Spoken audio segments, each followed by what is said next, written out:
Hello, doctor. How are you? I'm wonderful. How are you, Donna? Thank you for inviting us to Passaic. Yes, welcome. I've already had a great morning here today.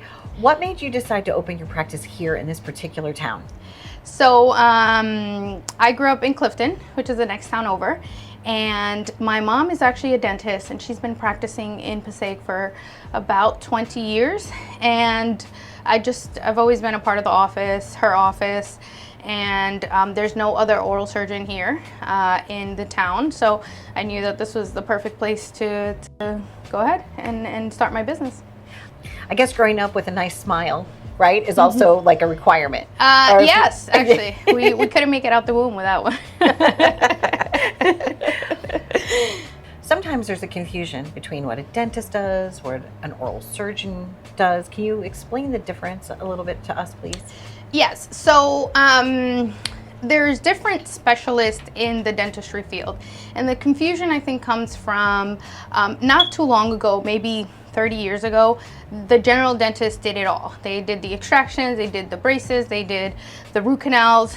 And as the profession has evolved, then you have specialists. So you have one person the endodontist only does root canals. The periodontist only deals with bone loss, dental implants, stuff like that. The oral surgeon deals with surgery stuff, and the pedodontist only sees children. So I think as the profession has evolved, we're kind of branching out into different specialties, and I think that's why it's confusing, because a lot of patients will come in and say, well, my dentist did everything. He took out this tooth and he did that root canal and he did this crown. So I think it's a little confusing, but I think the patient care is better because you're an expert at what you do, right? So I take out teeth, and I've had patients that come in and say my dentist took 10 hours to take out my tooth, and I don't take that long because I do this all day. One of the most transformative procedures that we've done is they call it all on X, or just when people have a lot of broken down teeth, a lot of teeth that had root canals in the past, just kind of failing dentition. And we kind of clean house, take out all the teeth. We place 4 to 6 implants, and we are able to fixate a denture made out of zirconia, which is, I actually have a sample of it, but that is the most transformative procedure. Okay. Patients so you can feel give them like a whole new smile. Yeah, they have like a new lease on life. They just feel so much more confident. They can smile, they can eat, they can chew, outside of the confidence from smiling and kind of normal life interactions, is that they're able to actually function, and they're able to chew, and they could eat steak and apples and stuff like that maybe they haven't eaten in many, many years. Yeah, I haven't heard of that before. So Yeah. you're able to get someone that has no teeth that couldn't eat an apple to be able to sometimes eat an apple. Yes. So this is what we call an all on X. So X meaning it could be 4 implants, 5 implants, 6 implants, 8 implants. Okay. So this patient in particular has 5, and she had no teeth before. She hasn't had teeth in 20 years. And oh my gosh. Now she's going to have this beautiful new smile, and this is made out of zirconia, which is, the aesthetics are phenomenal, and the strength is also phenomenal. It's one of the strongest substances that you can use to chew. Yeah, Yes. no, that's really wonderful. So Yeah. they always laugh. They say that George Washington had like wooden teeth or whatever. Yes. There's a far cry from wooden teeth. Yes, Yeah, okay. no. So this company has developed a way to make the human tooth even like better, like create something that looks like a human tooth, but I mean that looks like a real tooth. Yes, this is Okay. so porcelain is what they used to make a lot of the crowns, even from 50 years ago. But this it's stronger, so Okay. it can be so it's stronger, so it doesn't have to be as big and bulky, and also aesthetically it's more superior than you can get the gums, you can get the teeth, you can see the different shading in the teeth. Beautiful. Which it's no one's gonna know that these aren't your teeth. It's funny too because over the course of the years, like somebody accidentally took like the microphone and like hit me and chipped like my front 2 teeth. Like so, my smile over the years. I'm 60 now. It has changed changed a little bit. You know, my teeth are still mine, but it's nice to know that if any time I couldn't, you have options. Even if they're not in the entertainment industry, I think having a great smile brings about so much confidence, so much joy. I know that you have a person here actually that said she'd be willing to talk to us about her journey, right? Yes. And what's their first name? Rena. Okay, hold on just a second. Let's hear from Rena. What dental issues were you having before? Yeah, little by little, I'm losing a tooth because I'm drinking apple vinegar to help my sugar low.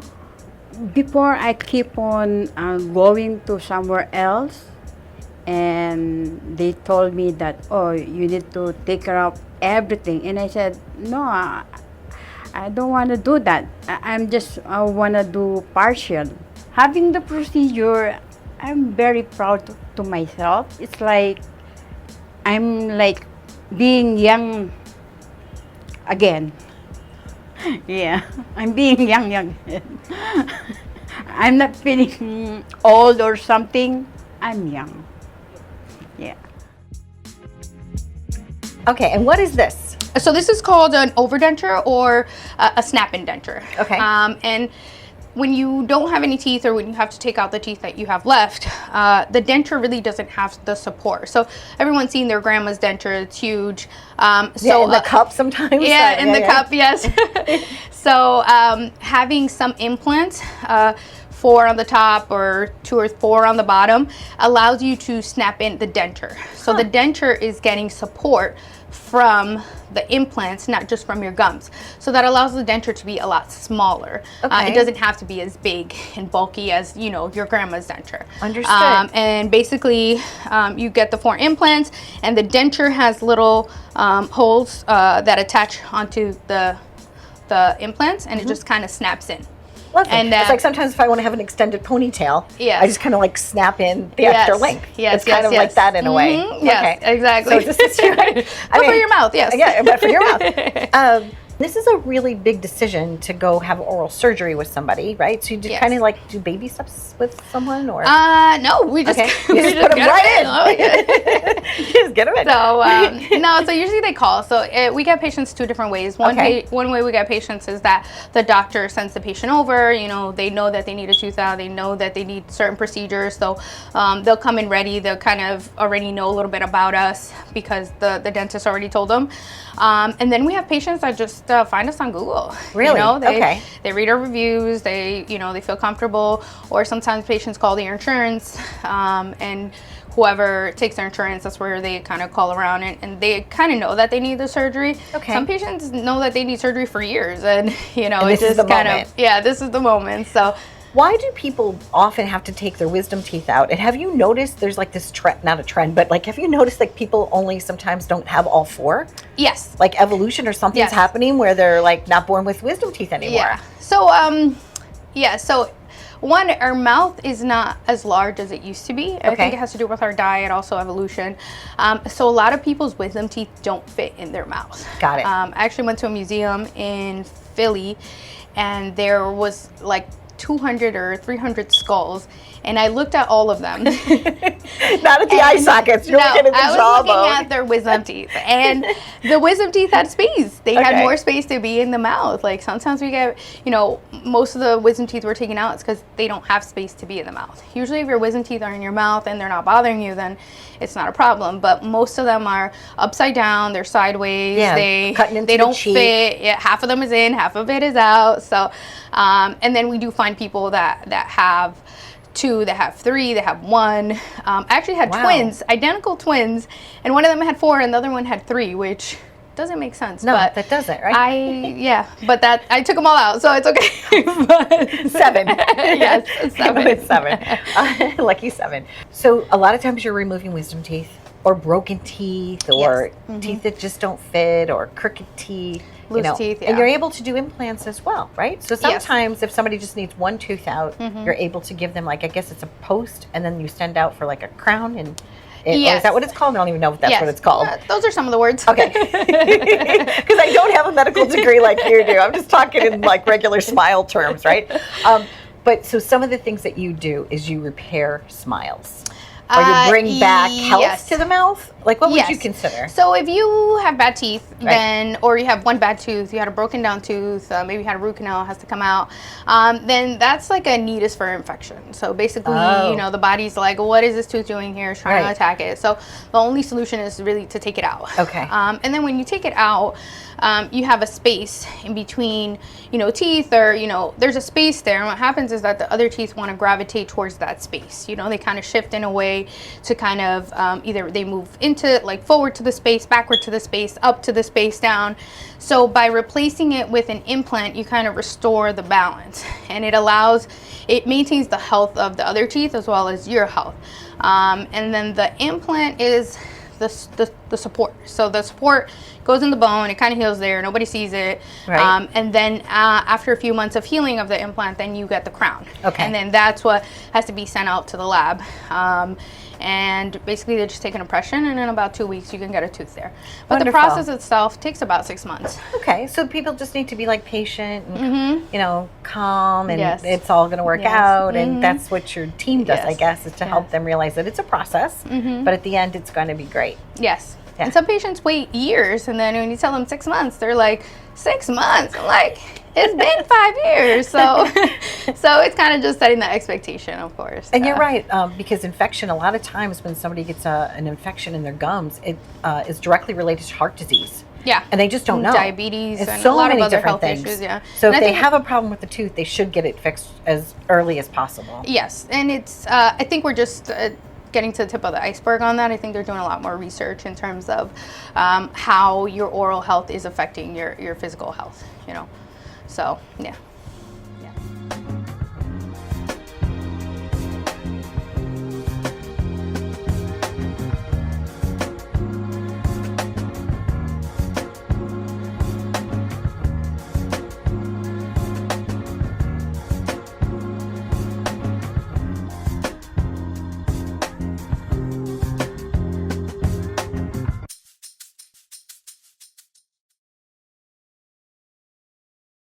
Up next, I'm going to step away and I'm going to have Evan Hirsch solo on a segment. Stay tuned.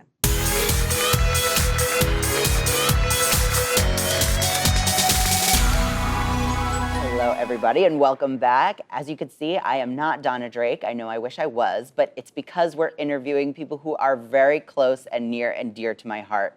We are joined by R. Scott French and Vivian Kelly, and they are the authors of Donald J. Pliner, Selling of One's Souls. Welcome to the show. Thank you. Thank you for having us. Of course. I'm so excited to be with you guys, and I'm going to pull the curtain back a little bit. Scott is the reason, and Vivian as well. All of the times I sit on this set, I talk about different fashion events that I'm doing and different fashion shows and things around the city, and a lot of that is because of Scott and Vivian, and I sat next to Scott at a fashion show. I had actually cold called him, which is also the reason I'm on this set. I'm like the king of cold calls. But they believed in my journey, and we've been working together ever since. So I'm really excited to flip the script and now be interviewing them about a project that's very close to them.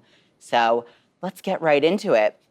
So we have this incredible book here. You both are amazing published authors. And I wanted to know, what was the catalyst for writing this book about Donald J. Pliner?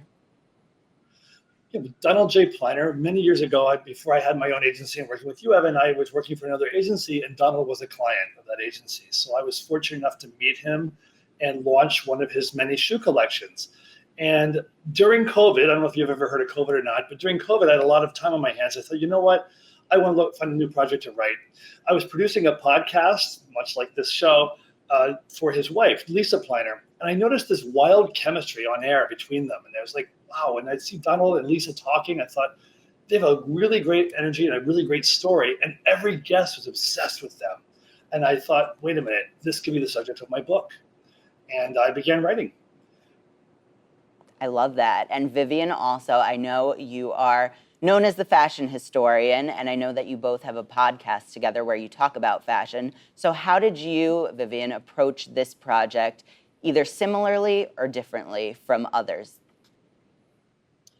Well, I always wanted to write a book, and this was just an amazing opportunity because Scott and I were talking about our podcast, as a matter of fact, and he kept talking about this book. I need more work on this book. And then he asked me to work on it. I was like, yes, absolutely. This is a dream come true, to have a book. I've written lots and lots of articles, but never anything as substantive as a book. I love I that. also want to say, Evan, it took about 1 second for Vivian to say yes, just so you Yes, that's true. So, well, who wouldn't?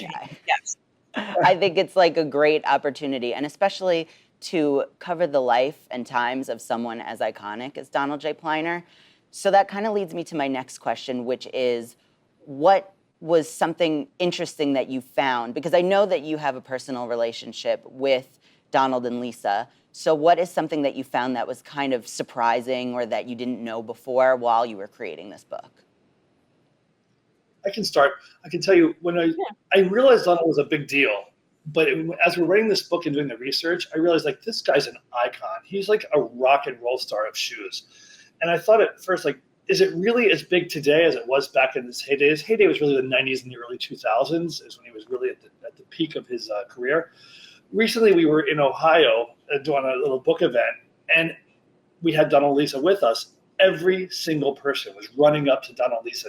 Oh my God, I can't believe I have a photo. I've got to tell you about my shoes. They all had a Donald Pliner shoe story. I really didn't realize that how entrenched in the American fashion culture he was. No, 100%. And Vivian, what about you? Well, I'm a research rat. So in the midst of all that, what I found out was what an amazing and innovative retailer he was before he even started doing shoes. And I mean, he was dressing people like celebrities, like you name it, celebrities from the 70s, 80s, 90s, he dressed them.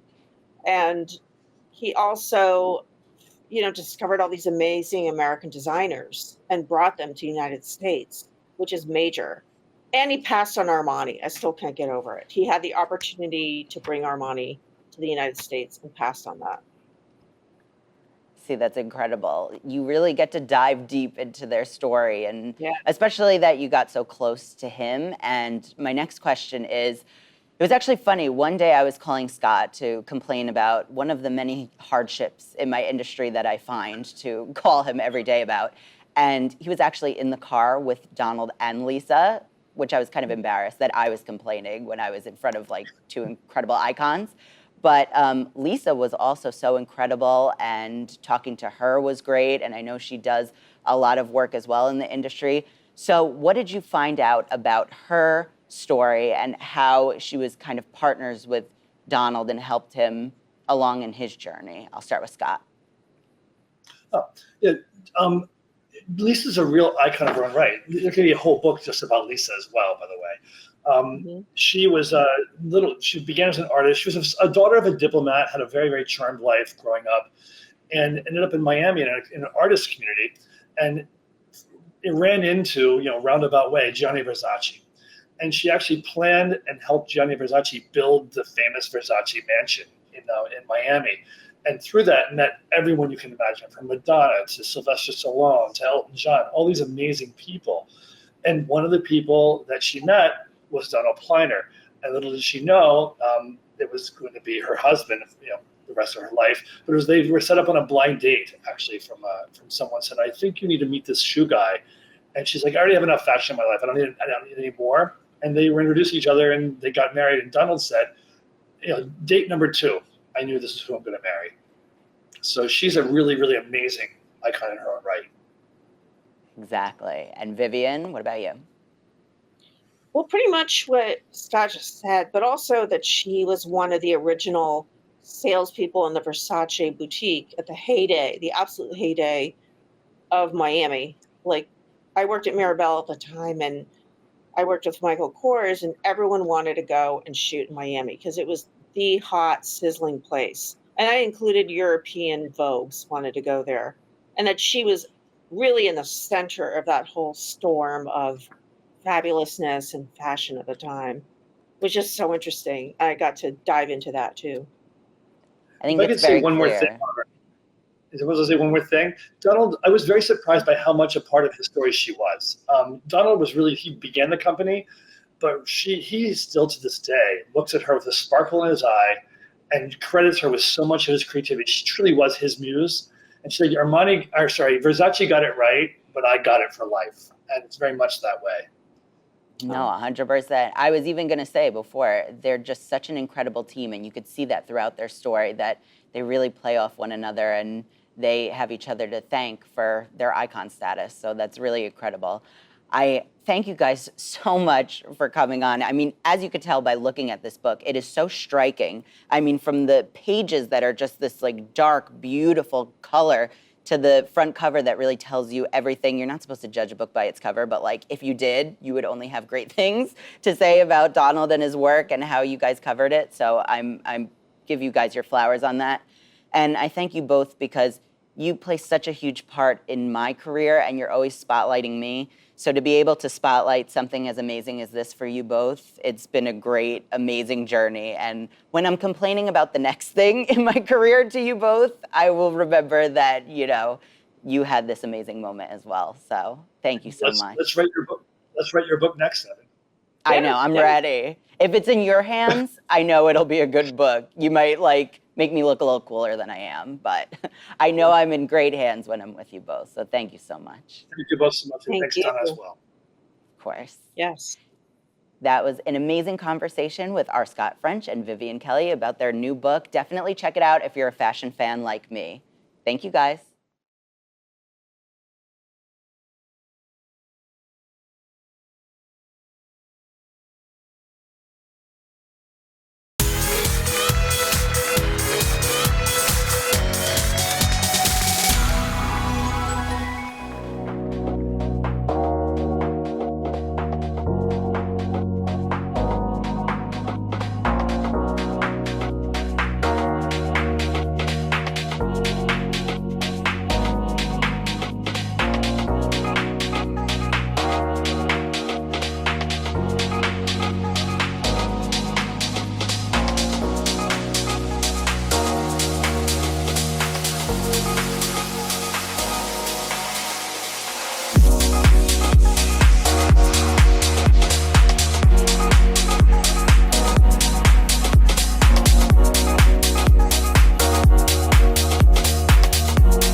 My role is supporting graduate students and faculty both on their existing projects and also finding cool new stuff that we initiate. So we've got a couple of really interesting projects. One's called Vital Audio, came out of our studio. So imagine you say ah into a phone call and they can calculate heart rate and heart rate variability. And so from a like population Really? Yeah, so from like a population health perspective, imagine you're a health plan, the costs of doing longitudinal cardiac monitoring are orders of magnitude less, which leaves more meat on the bone to do impactful care delivery. We have a project called Care Rhythm where imagine at the point of discharge after a stroke, nurse applies a patch to a patient's neck. That patch can detect the recurring stroke before it occurs. Same thing, that was something that we provided the first capital into that. We initiated with the first capital a company out of the medical campus. It's an MD PhD started it called Ataraxis, where they have a predictive cancer test where they replace a genetic sequencing of a cancer biopsy with an instant digital screen. So you're saving the healthcare ecosystem $4,000 or $5,000, and this is for breast cancer. And an oncologist is able to make treatment decisions 4 to 5 weeks sooner, which those are the difference between life and death. So Absolutely life-saving. we initiated that project. We were the first capital into that project. We supported it. They graduated out. They raised a $4.5 million seed and did a retrospective study, did a prospective study on 3 continents, and then raised a $20 million Series A led by a bunch of A players, including Peter Thiel. And so there's outsized opportunities, I think, for software and devices that better the communication. There's so many problems to solve in human health and human wellness that we're not going to run out of them. And there's just exciting to be in a room of people and a space where that's the theme, where everybody believes in that vision and mission and building aggressively towards it. Tell us what your connection is here today. Yeah, I mean, look, we're with an investor group that's really dedicated and focused on improving lives. We believe that the consumer and patients want healthcare in a more friendly, home-centric environment, and we're funding innovation and organizations that bring healthcare closer to the consumer and out of a rural, traditional healthcare setting. Lovely. So what does that mean on a day-to-day basis? What type of programs are you actually funding? Yeah, so they're mostly through healthcare organizations and startup organizations that have some form of intellectual property or software or some other compelling solution that is attempting to disrupt the healthcare system that many people think are broken, and trying to make it more efficient and again bring it closer to the consumer, empower the consumer, to make the right healthcare decisions that are appropriate for them. And you grew up in New York, right? Yeah. And so born and bred. And a lot of these people, though, are from all over the world, and they're coming together on this special day. I wanted to know, for you, being a New Yorker, and you're still in New York, what does the word legacy mean to you? What does legacy mean? Yeah, I mean, look, I just met a company here from Seattle. While healthcare is local, it really has no bounds. There's still a human element, and I think when you think about, leaving a legacy around, people who want to have an impact on people's lives, want to bring healthcare to them in a humane way, and everyone has a God-given talent. And our view is that you can contribute in whatever way. Not everyone's a physician, but you can contribute to the ecosystem using the toolbox and the skills that you have. I think hugging someone gives you an extra 6 seconds of life. You ready? Yeah. All right. 1, 2, 3, 4, 5, 6. Let's We're do living 12. longer. Stay tuned for more. We're living it up right here. Thank you. Thank you.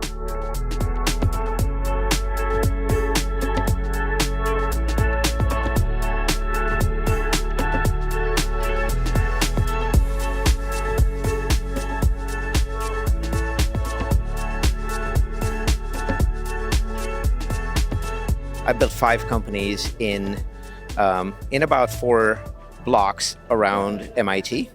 This is my 5th, and it's all been possible, in great measure because of the talent and the energy there.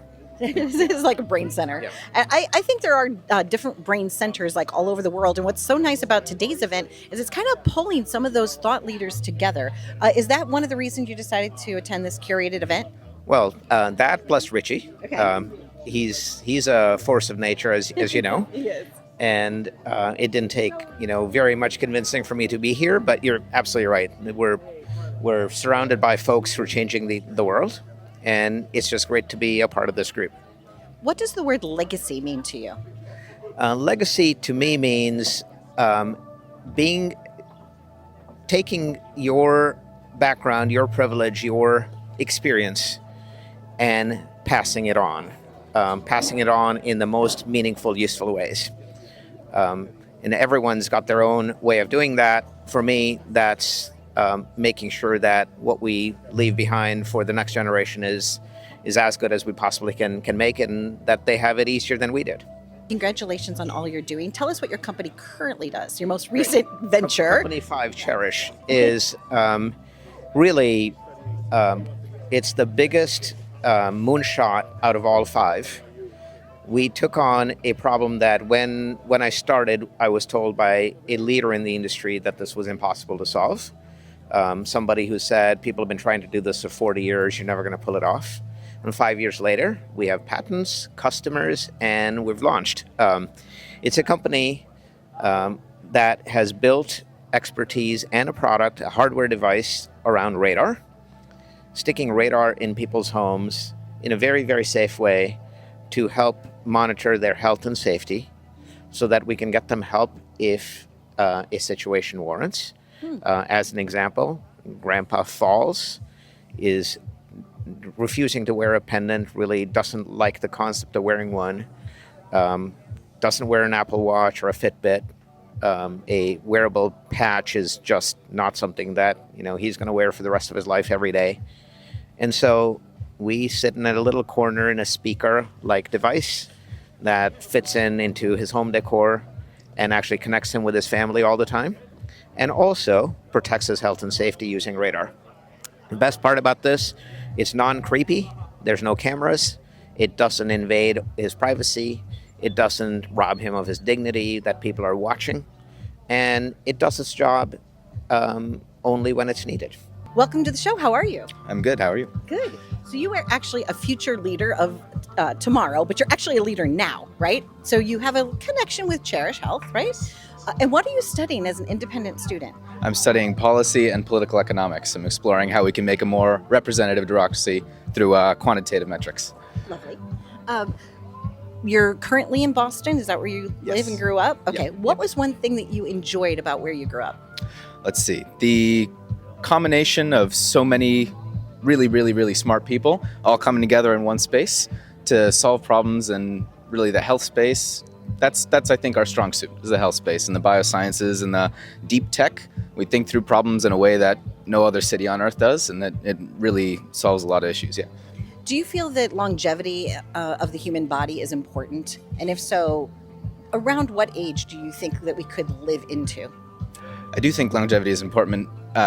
What age? I don't think there's necessarily a limit as far as the current science goes. I'm not sure, but people are getting up there, and life expectancies just keep on trending up. We could see well into the hundreds within my lifetime. Well, hello, Charlie. Hi, I'm so happy to be here. What a beautiful day we got for us. Absolutely. It's probably funny for you to be on the other side of the microphone, right? Because you also host a lot of things. Yeah, it is. It's an interesting dynamic, but I'm excited to give it a run. I'm a reporter for the UFC. Also worked as a host in television for the last 15 years. So yeah, definitely do a lot of interviews, conduct. On this side, not so much, but I trust you are going to do a phenomenal job. Because I appreciate that. Sometimes the roles have been flipped on me too, and I'm always like, what? I'm out of my element. I need that mic. I need that like piece of sporting equipment. Isn't it the best when people try to take them? You're like, no, this is mine. Wait, well, you can hold it for a second. No, I trust you with it. No, you can hold it. I just love when people try to take it from you. You're like, no, this is mine. Yeah. This is my crutch. It's my jam. Okay, so you were up. Why did you decide to attend this event today? So, I actually found out about it much later than probably a lot of the attendees. One of my close friends, Dale Moss, he's a former NFL player, but he has just so many different aspects of life that he runs and walks in right now. And he's one of the panelists today. And I saw him post about it, and I was like, wait a second.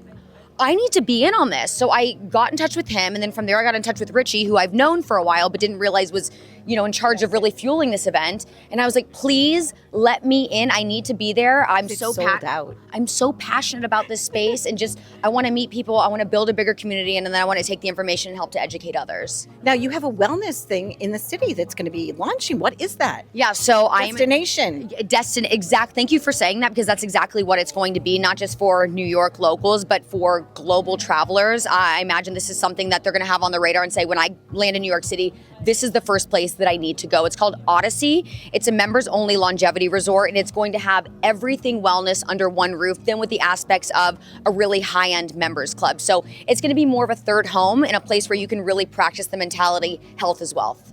Now, health is wealth. And at what age did someone tell you, Charlie, that they cared enough about you, that they cared about your health?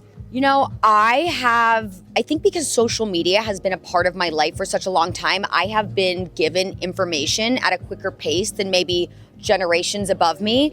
And I just started seeing all of these things circulating, and I'm like, wait a second, what is this? I want to know more about it. I started doing my own research, ended up getting a concierge doctor in the longevity space several years ago. And I have just learned so much in the ways that I've implemented longevity into my life, whether it's taking peptides or wearing an Oura ring to track my sleep and my workouts.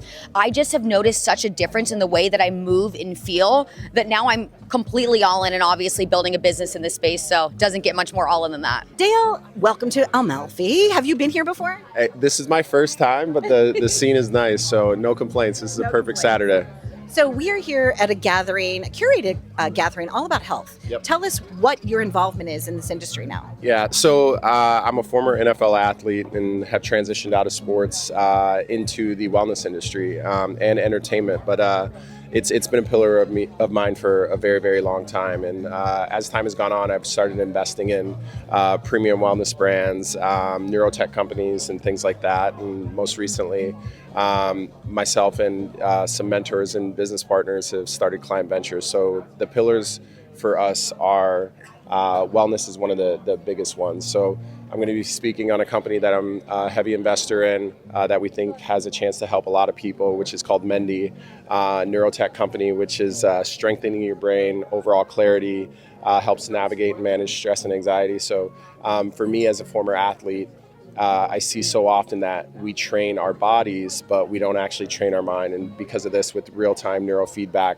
and a gamified approach, we're actually able to track the progress as we're going through things for 10 minutes a day. It's very simple, but we've had amazing growth. We're profitable in the first year, which is really exciting. Congratulations. So That's exciting. yeah, just going to share that. Yeah. The Whoops and the Apple Watches and things, a lot of those are giving you readings, but with this, it's a head device. So in the morning, just like when I journal, you pop it on here.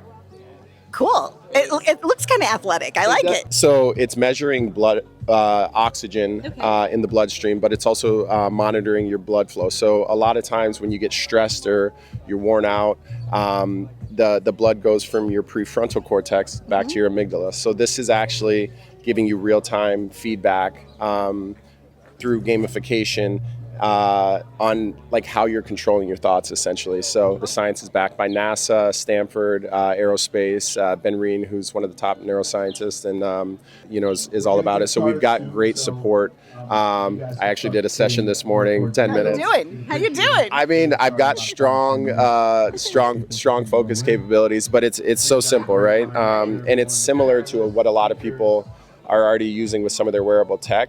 This is really just focused on the prefrontal cortex, which is, controls most of your thoughts and helps you, at least for me, help with stress and anxiety.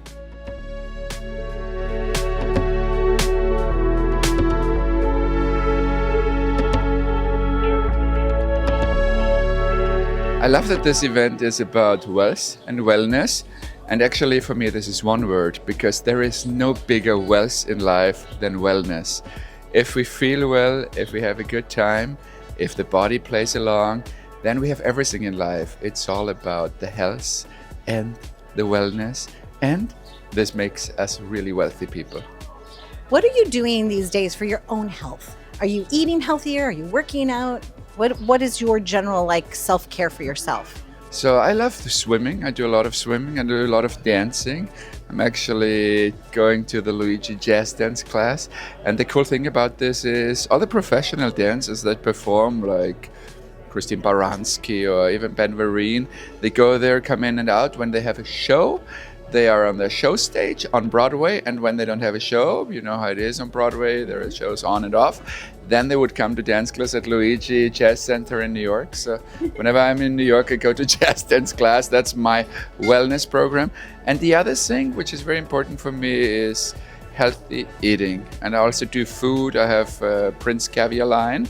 So that's like healthy superfood, the caviar I do.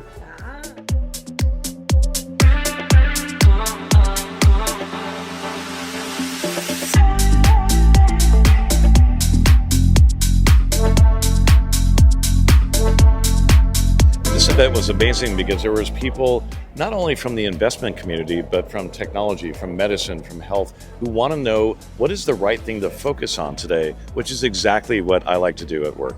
Now Figure out what is next. What is next? Well, not only is what is next, but you were part of the wave of what was and what still remains. I want to know about your PDF story. So I'm actually the inventor of the PDF. I hacked it together in an afternoon. Part of a small group of people at Adobe in the very late 80s, early 90s that were trying to solve an ordinary problem at that time, which was you couldn't send a document from a Mac to a PC to a Linux machine. It was impossible to make it look right. And so John Warnock, who was running Adobe at that time, really wanted to solve this problem because it was holding everybody back. And so he asked a few of us to sort of figure it out for a few weeks, and we did. And so we had a great time, and next thing you know, it's a multi-billion-dollar business for Adobe, and went out to change the world. And that's what these people are here. They're leaders. They are changing the world, and they're using technology and other means of their brain to kind of create healthcare solutions for people that are not just local but global. They're making a major impact. What they're doing is they're matching, investors with the inventors. right? Why do you feel that that's important? Because sometimes people with great ideas don't have, I guess, the funds. Yeah, but also the people who have the funds don't recognize that there are true breakthroughs happening. And so having the scientists and the researchers and the technologists come and in more plain language try to explain what they're doing is incredibly helpful. That's why I got involved with ThinkCat, Richie, Kimberly, Ravi, because they're working on the very hardest problems within health and life sciences. And I just wanted to be part of that. I want to know how it started for you. Did you wake up one day and say, you know what, I feel like this is my passion, my calling?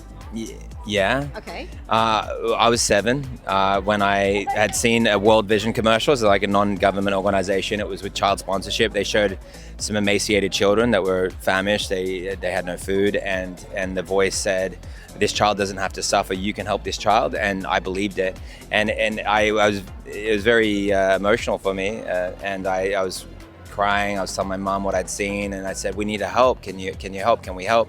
And she said, "Yeah, well, you need to learn how to make money." So I started delivering newspapers, and for the next 15 years, we sponsored 2 children. And so I learned the connection between impact and suffering. And if you can make a difference in someone's life, that's where happiness is found. Happiness was also found today, right? So many good people. It was an opportunity for people to come together to do what? What do you feel like encapsulates what we did here today? Wow, I think that it's to make people's lives better. It's to help people, like for example, with aging, that we do so in flying colors, not falling apart and losing our minds with not knowing who our loved ones are, dying of diseases like cancer unnecessarily, when there's tools that are available to prevent, and there's tools that are available to help us turn around those conditions.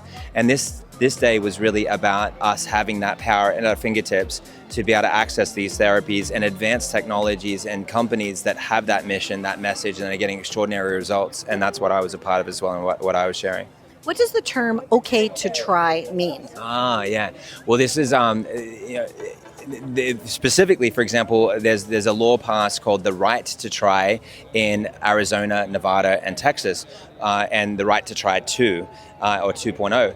And that is, for example, if you don't have a viable solution that is effective in the conventional care in medicine, that you have the right, the fundamental human right, to try something else that may not be proven, that hasn't gone through, well, and arguably it is proven. Let's argue that they're proven, but not under the conventional standards, because there's so many different parts of red tape, and arguably they get blocked because the big pharma companies don't want them to compete with them, and so they're getting blocked for other reasons. So then they don't have that stamp of approval. So now the person, if they want to, go for that therapy, they need to have the right to be able to do that, because it's their life, it's their choice, and they're not getting a good viable solution the conventional way. And are you part of the process of helping people know what is available now? It seems like you have this publication, if you will, and you have this website, and you have the information, right? How are you disseminating that? What we do is we're educating, we're giving knowledge and information so people can know that there is hope, there is solutions for thyroid disease. We're seeing people regenerate their thyroid, we're seeing people turn around autoimmune disease, we're seeing people turn around late-stage cancer on red light therapy and photodynamic therapy, activating with methylene blue and curcumin, etc. So solutions are existing, we just get the word out, and we use technologies and that back that, so that people can use these therapies from home. So Jen, in life sometimes, we're on one course, and then something happens, and we have to go on a different course, right? What did you do to kind of successfully navigate that for your journey, and how does that empower others to do the same? Yeah, no, I think it's interesting, right? We naturally resist some of what the universe or life has in store for us, and it has a way of navigating us back to where we're supposed to be. And in my journey, I was in tech until I was forced to stay out for 4 years. And I had to think about, what else can I do? What can I use my talents to do? And it wasn't easy at first, but I think once you get the idea that there's so much out there, and I was talking to someone the other day, and I said, it's like I've lived 9 lives, right? Yes. When you're open to change, you can live many lifetimes in this body, right? So we should be really open, because you never know when those magical moments come that give you something you never even fathomed or thought was possible. It's a new meal somewhere, a different city that you're going to, new access to something. Yeah. The energy. It's this shared energy. Yeah, shared energy. And people, I think sometimes, I was talking to a founder and they were like, I'm too busy. I don't have time to come to this event. And I said, you know what? You got to change it up. We got to change the space. You got to change what you're looking at. He came, he landed his biggest deal by going to that event. Had he never come, it wouldn't have happened, right? But you got to change the energy, change the space, and you never know what's out there, right? I always say now my new motto is if I said no, I misunderstood the question. So I say yes more. Say yes more. And you have great nails. Oh, yeah. Okay, so this is from years of being in corporate, and I had to be very buttoned up. I wore all black, didn't have long nails, and as soon as I broke out of that, I was like, here we go. Sparkles, glitter, it's all coming out. And we're all living it up. Yeah, and I was just asking other people to dance. Do you dance? Yeah. We got some jazz music here going. Yeah. Woo!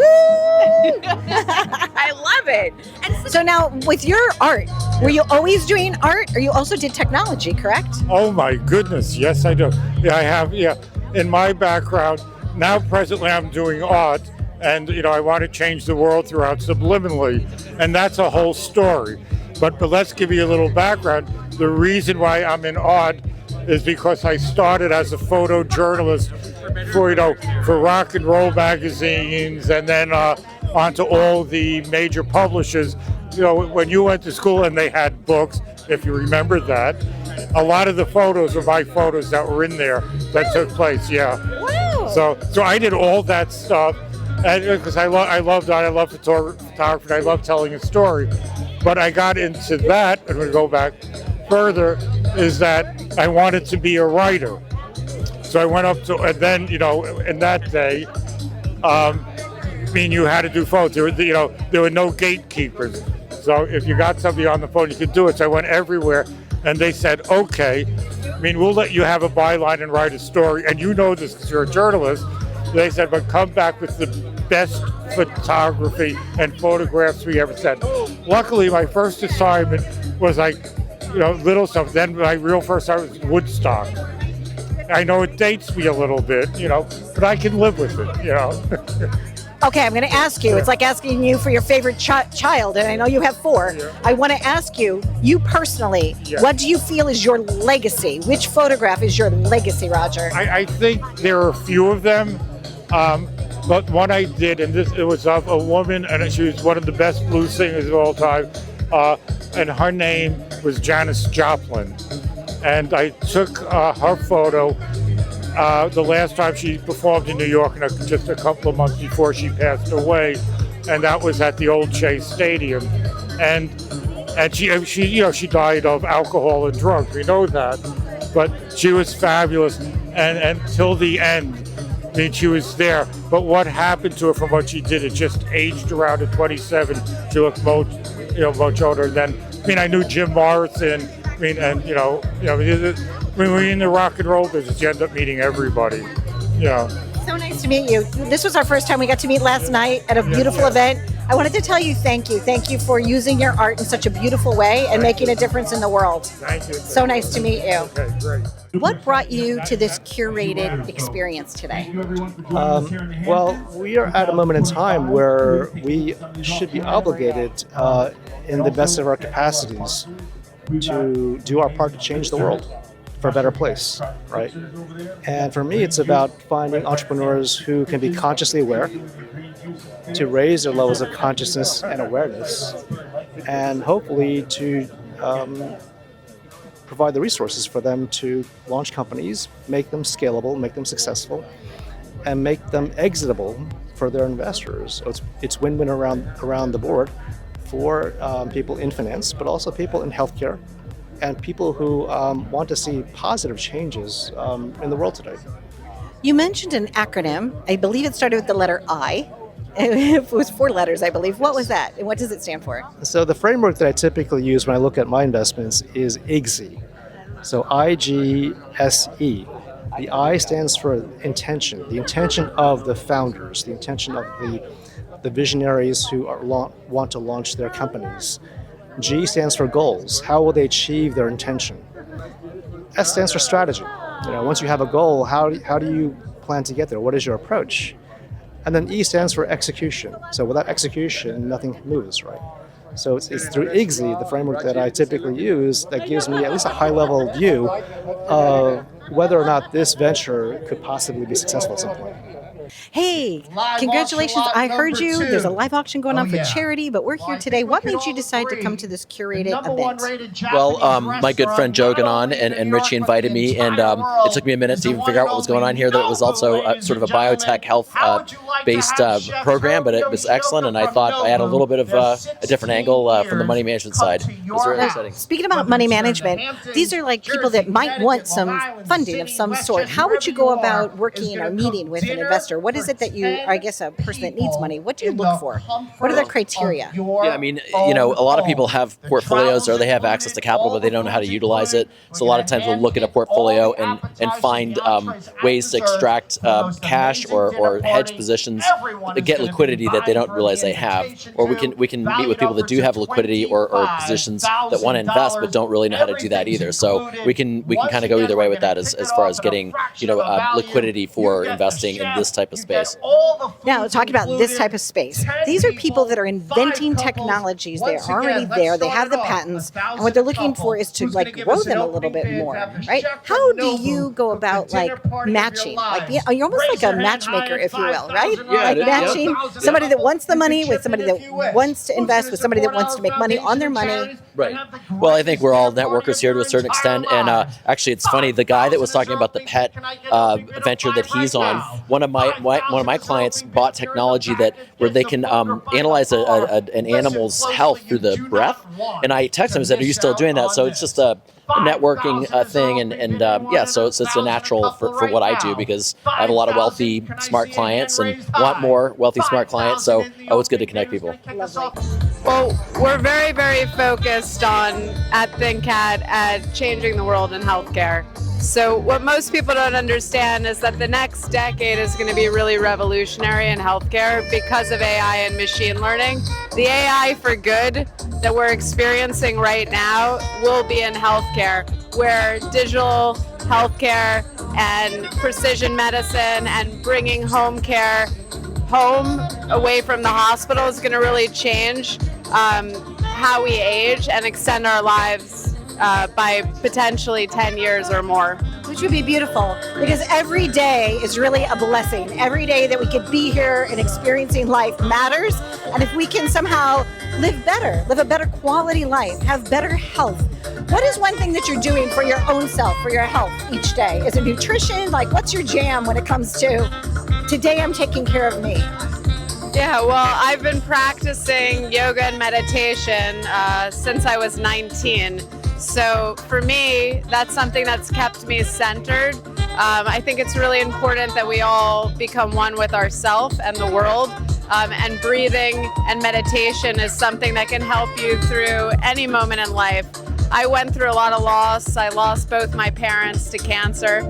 And meditation and yoga was something that brought me through it. And one of the reasons that I got to ThinkCat and got involved with the Venture Studio in creating companies using AI and machine learning to solve problems in healthcare and life sciences. Joining us now is the beautiful Lindsay, who is prettier than the shoreline in your beautiful blue. So today we've been living it up. We've been having a great experience. What brought you out to this beautiful event tonight? Yes, well, I'm so thankful to Richie and ThinkCat for having this event. I'm a health, wealth, and legacy expert, family office executive, and a founder myself. Personally, the Hamptons is my stomping ground. I have a personal legacy that I'm building. My father was here today. I have 2 daughters, one of whom I just dropped off at sleepaway camp today. The intersection of health, wealth, and legacy is extremely important statistically, and I am a little bit of a nerd. 120 nerds. Nerds are welcome here. Nerds are welcome. Well, you led with beauty. I'm saying I was raised on I'm also smart. Smart, not small-minded. Values, not valuables. But $124 trillion is changing hands intergenerationally between now and 2048. Wow. I know. $46 trillion of that is going to older women through gray hair, divorces, and surviving spouses. So older women.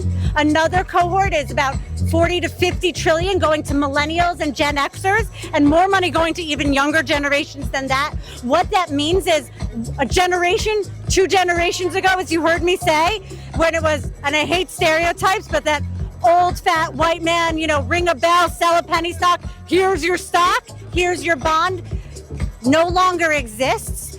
These cohorts are more thoughtful about money, thinking more about impact, healthcare, how to invest thoughtfully. And even when we think about it more meta, more multidimensionally, there's a lot of talk in the investment world about currency. Even whatever industry you're in, everybody knows money. The currency of relationships is one of the most important and understated currencies out there. Take the mic, drop it, I'll say it again. The currency of relationships is one of the most important and understated currencies out there. Yeah. This event is pretty much about leadership. It's about community.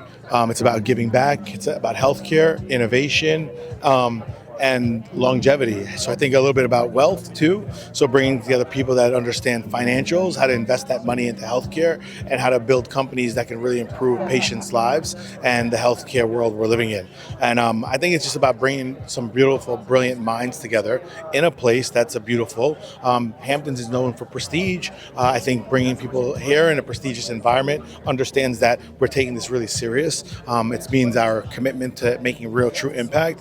And the speakers that have come out for this have been one better than the next. Brilliant minds, brilliant, literally brilliant minds. Yeah, so our mission here is to obviously spread awareness about the opportunities in healthcare that can leap forward the things we're doing from a healthcare and AI level, longevity, life science standpoint. So we're building companies in that space as a venture studio. And there's some other companies here that have founded companies that are going to revolutionize the healthcare world. So I want people to have awareness about what's happening so they can get behind it, be a part of their mission, not only as an investor, but possibly a collaborator. But most importantly, we need more cheerleaders.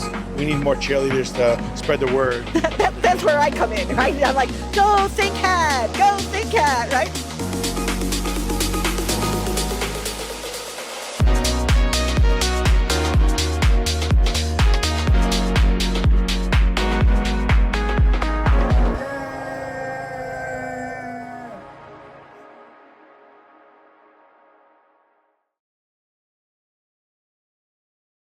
This is Donna Drake. Happy journeys.